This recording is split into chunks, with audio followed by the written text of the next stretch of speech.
Good morning, welcome to Planet Mojo. Today, we're going to unbox and review the world's best baker's scaffold. And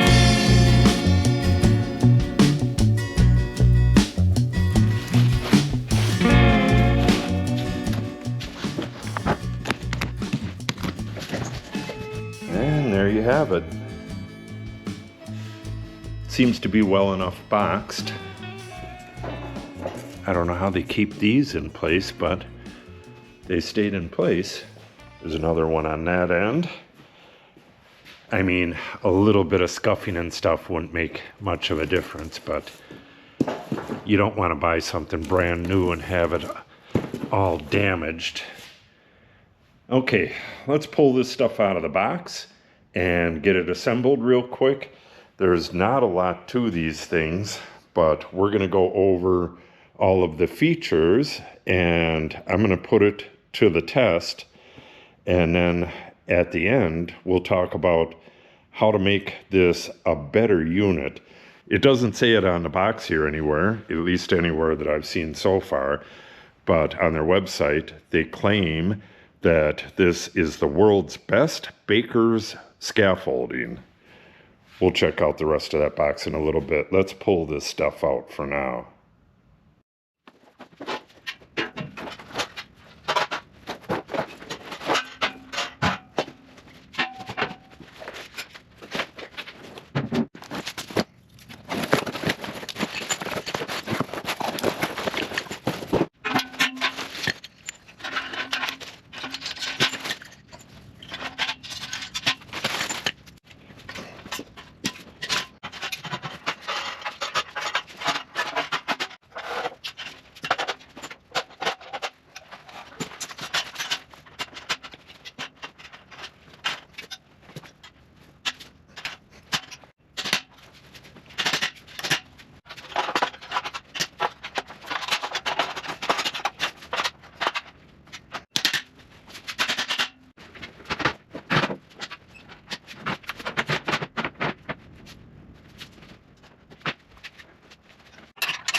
Okay, first impressions.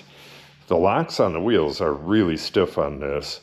Hopefully they'll loosen up a little bit. On the one that I usually use, which is my neighbor's, I can just use my shoe and pop it up. There's no way I can do that with these. You gotta really hammer on this tab right here to get the lock off. So you really can't use this without having something with you to do that, and you probably should have a wrench with you for these if you're going to be messing with them. Generally, once you got this set up, you're not going to be messing with it anyways for quite some time, but there's that thin spot on the shaft on this, and you got to do some gymnastics to get these in and out, but they appear to be really nice and sturdy once you got them in. And compared to the scaffold that I've been using, that one had two of these and they were really flimsy. These are a lot sturdier, and there's four of them. And the deck appears to be a little bit more sturdy than the one I've been using as well. And these are definitely more stable.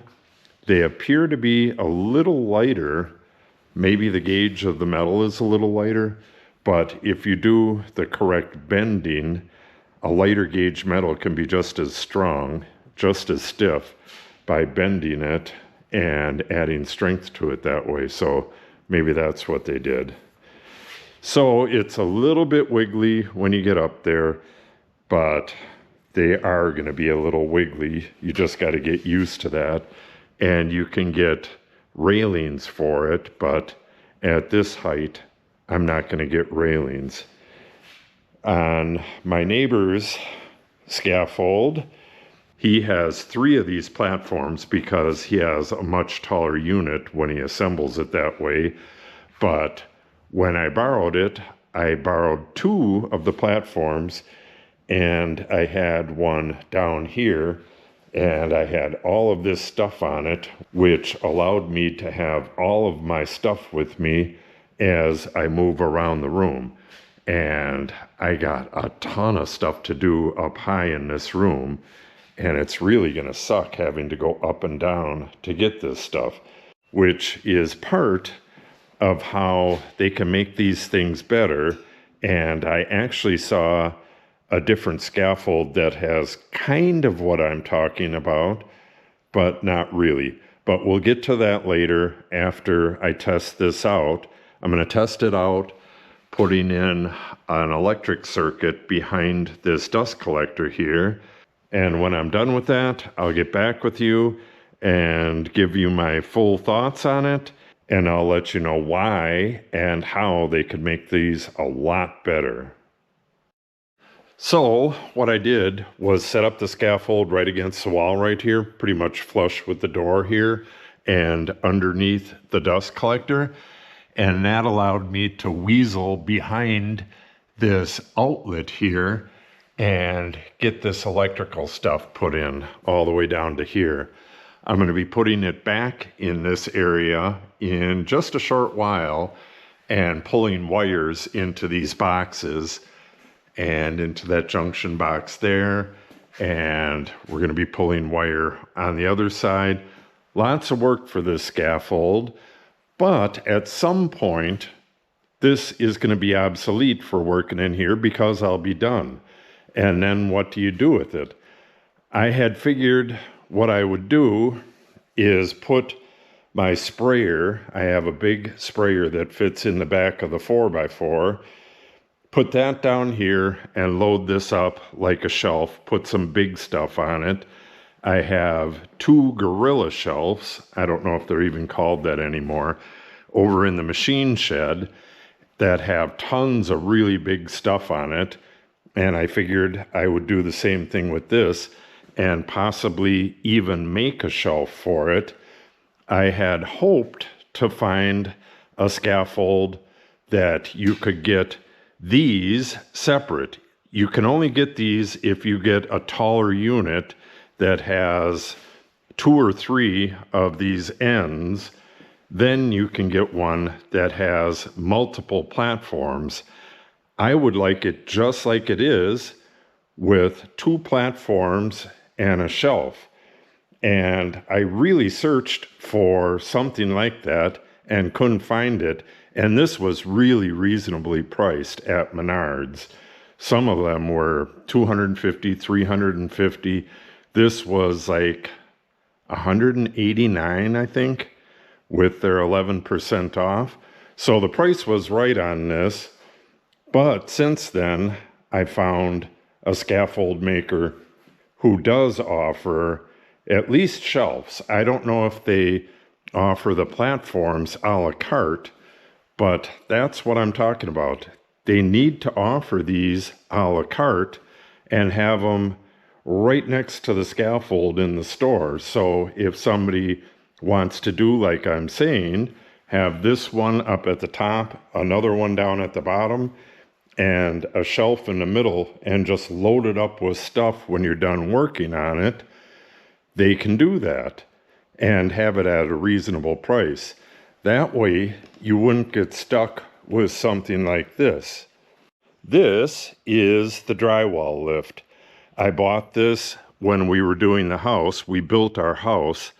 I bought this, we used it to put the drywall up, and then it sat for, 11 years, 12 years, getting in the way. It's that, and that all together make up the drywall lift. And this was stored on the gorilla shelf over in the machine shed, and I'm going to have to get it back over there. But that's the point I'm getting at. It's a real hard decision to buy something like this and then have to store it until the next time you need it. And if the scaffolding could be turned into a nice shelving unit that you can use indefinitely, that would be a huge plus. And then sometime in the future when you need it, you could take the stuff off of it and use it as a scaffold again.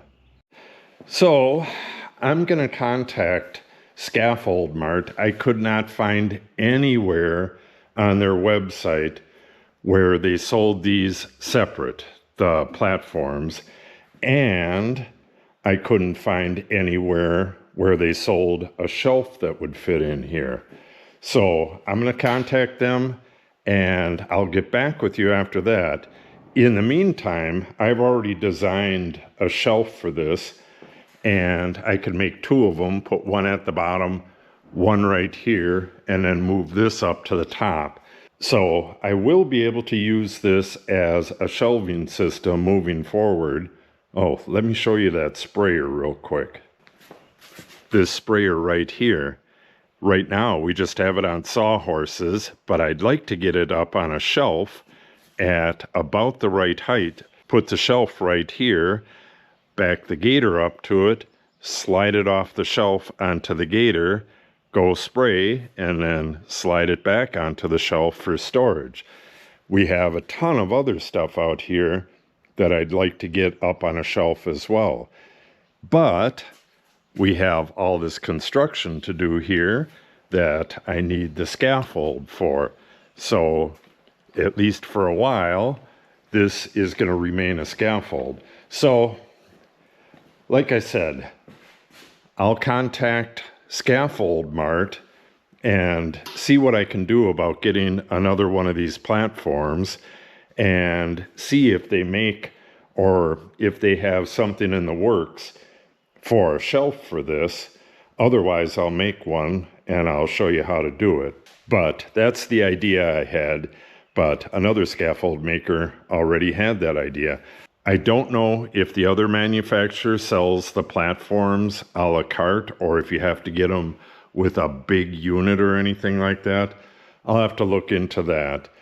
But the other manufacturer definitely has a more usable scaffold once you're done with it as a scaffold. And let me quickly show you the stuff on the side of the box. It has available upgrades, and it has guardrails, the outriggers, nothing much else there. You can stack 3 units to get 18 feet high, easily move through 30-inch doors, 2-inch increments on the holes, can be set up over stairs, achieves 8 inches of additional height compared to conventional units. It does get pretty darn high. That's why I had to move that down. On the other scaffold I was using, I had it all the way to the top. Highest and lowest platform settings, 60% more range. The brake, like I said, these are sticky as hell. I could probably just spray them with some WD-40 and solve that. The lock, again, those were difficult to get on. It got easier after the first one, but they were still kind of difficult. Okay, new and old. And see if this is any different. Nope, same thing. So that's what they have to say about it. But like I said, they need to have a shelf that you can buy and be able to get these platforms a la carte, or just have a kit that has 2 platforms. That would probably be the best if it was reasonably priced. So that's going to wrap this up. Got a lot more videos coming of the electrical work out in my wood shop here. So if you want to see any of that, make sure you subscribe and click on the update icon. If you have any questions or comments, make sure you put them in the comment section below. And if you share the video and or give it a like, it helps the channel out greatly. Thanks for watching and have a great day.